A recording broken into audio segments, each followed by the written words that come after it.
ចាជំរាបសួរបងប្អូនម្ដងទៀតថ្មីម្ដងទៀតដែរថ្ងៃនេះអ្នកគ្រូមកការរំខាន ADN ដែលអ្នកគ្រូបានផ្ញើឲ្យបងប្អូននៅក្នុងក្រុម Telegram ដើម្បីកុំឲ្យខាត់ពេលយូរពួកយើងចូលទៅក្នុងលំហាត់តែម្ដងលំហាត់ molecule RNP មាន nucleotide សរុបចំនួន 58,000 ហើយ RNP ទី1មាន nucleotide ប្រភេទ adenine ស្មើនឹង 14% នៃ nucleotide សរុបហើយផលបូក nucleotide ប្រភេទ cytosine របស់ RNP ទាំងពីរស្មើនឹង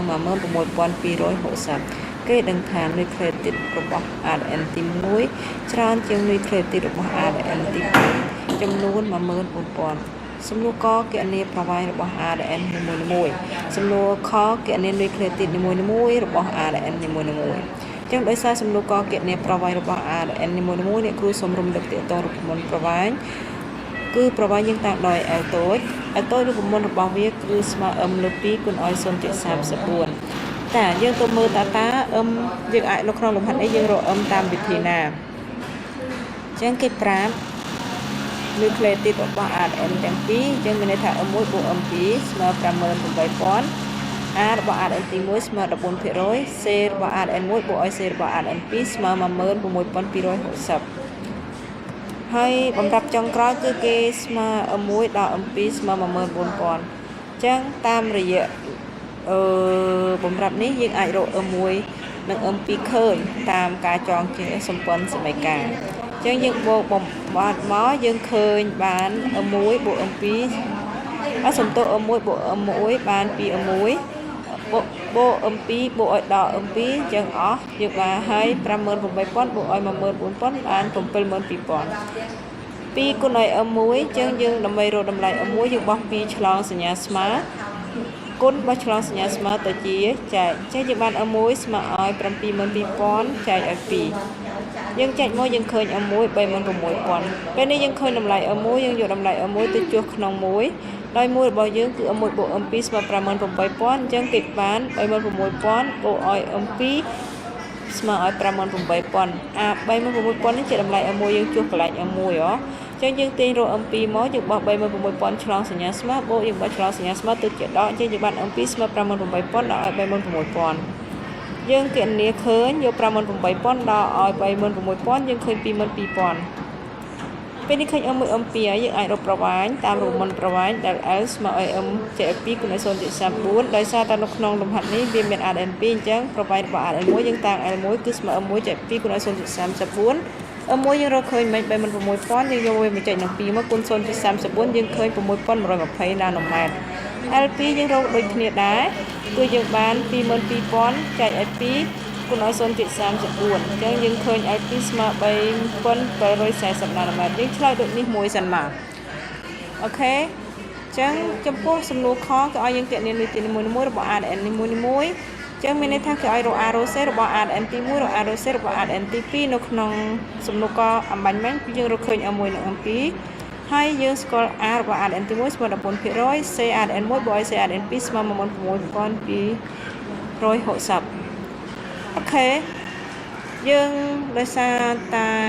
យើងស្គាល់ភាគរយ A អញ្ចឹងយើងអាចរកភាគរយ C តាមរូបមន្តខាងនេះគឺនេះរូបមន្ត A បូក C នេះគឺស្មើ 50% គឺយើងពោលតាមគោលការណ៍បំពេញច្បាស់ឬក៏យើងអាចរកតម្លៃ A តាមសមាមាត្រភាគរយក៏បានដែរអញ្ចឹងខ្ញុំរកតាមភាគរយ C សិនពេលខ្ញុំរកភាគរយ C ឃើញហើយខ្ញុំរកតាមសមា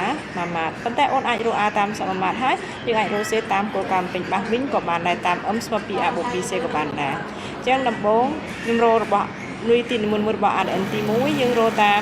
យករកភាគរយ C សិនគឺយើងបាន A បូក C ស្មើ 50យើងទាញរកតម្លៃ C បោះ A ឆ្លងសញ្ញាស្មើបូកបោះឆ្លងសញ្ញាស្មើទៅជាដកអញ្ចឹងយើងបាន C ស្មើ 50% ដល់ A ចុះតម្លៃ A ចូលយើងបាន 50% ដល់ 14% យើងស្មើឲ្យ 36% ពេលនេះអូនស្គាល់ភាគរយ C និងភាគរយ A ខ្ញុំរក A រក C តាមសមាមាត្រអញ្ចឹង A របស់ RN ទី1ស្មើភាគរយ RN ទី1គុណឲ្យ M1 ចែក M100 ជួយតម្លៃចូលភាគរយ A 14គុណឲ្យ M1 3600ចែក M100 មកយើងឃើញ 5,040 C របស់ RN 1យើងរកដូចគ្នាដែរគឺភាគរយ C RN 1គុណឲ្យ M1 ចែក M100 យើងជួយតម្លៃចូលបាន 36គុណឲ្យ 36,000 ចែក M100 មកយើងឃើញ 12,920 យើងឆ្លើយដូចនេះមួយសិនមកណាថា A RN1 ស្មើទៅ RN1 ស្មើ50សេស្វ៉ាត់ C RN1 ស្មើ C RN1 ស្មើ12920 ចឹងយើងរក RN2 ម្ដង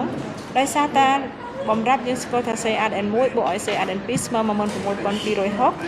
ចឹងកន្លែង CRN1 យើងរកឃើញ12920 យើងជួសជុលយើងបាន12920 បូកឲ្យ CRN2 ស្មើឲ្យ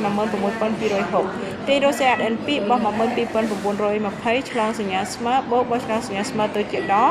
ចឹងយើងបាន16260 ដល់ឲ្យ12920 យើងសល់3340ពេលនេះគឺយើងឃើញតម្លៃ C យើងរក A តាមគោលការណ៍បំពេញបាសពីព្រោះយើងស្គាល់ M ដែរអញ្ចឹងតាមគោលការណ៍បំពេញបាសរមុន M ស្មើ 2A បូក 2C អញ្ចឹង C ឃើញហើយយើងទាញរក A អញ្ចឹងស្មើ M លើ2ដក C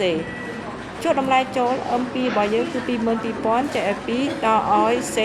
3340 អញ្ចឹងយើងយក22000 ចែក2មកដល់ឲ្យ33040យើងឃើញថា A 7660យើងឆ្លើយដូចនេះមកអញ្ចឹងដល់ពេលនេះតម្លៃ A តម្លៃ C គឺយើងស្គាល់ហើយយើងឆ្លើយដូចនេះមកគឺយើងចាប់ចម្លើយចាប់លំហាត់ដែរពួកយើងយល់បានអត់ប៉ុណ្ណឹងចាដើម្បីឲ្យពួកយើងកាន់តែយល់ច្បាស់នៅលំហាត់អ្នកគ្រូផ្ញើលំហាត់មួយទៀតឲ្យពួកយើងអនុវត្តនៅផ្ទះនេះជាលំហាត់ដែលយើងត្រូវអនុវត្តនៅផ្ទះអញ្ចឹងពួកយើងសូមធ្វើទាំងអស់គ្នាហើយបើសិនជាមានចម្ងល់អីពួកយើងអាចទាក់ទងខ្ញុំតាម Facebook ហើយនឹងលេខ Telegram ខ្ញុំបានចាសូមអរគុណសម្រាប់ការមើលហើយនឹងផ្ទៀងផ្ទាត់ចម្លើយជាមួយគ្នាអរគុណច្រើនចាជម្រាបលា